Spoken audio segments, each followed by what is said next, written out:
David Penman and I'm working here at Montfort. My name is John Dilley and I am the former editor of the Harbour Mail, which its predecessor was the Harbour Advertiser from 100 years ago. Colleague John Dilley and myself decided what we would do would be to research the Great War and how it was reported through local newspapers.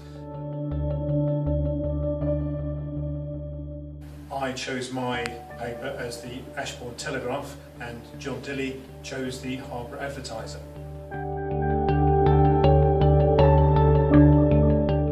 Both of us are producing real-time weekly blogs. This is mine, newspapers and the Great War.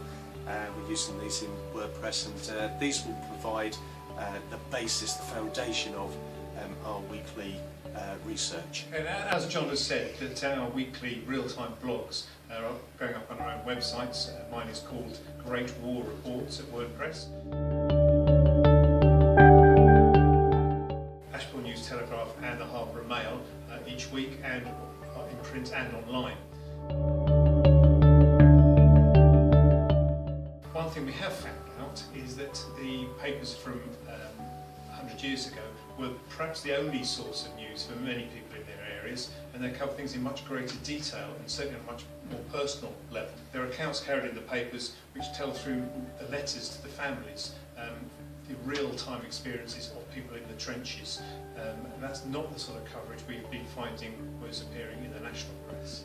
David talked about the kind of language that was being used in some of those letters that were sources of stories. They are so powerful, even compared to the great war poets like Wilfred Owen. For instance, take this as an example that was published in the February 2nd edition. Cannon belched flame, shells moaned like lost souls, and rifles spluttered death and destruction wholesale, while the sky was filled with a cold, flickering light which gave the whole an atmosphere as if the pit that is bottomless.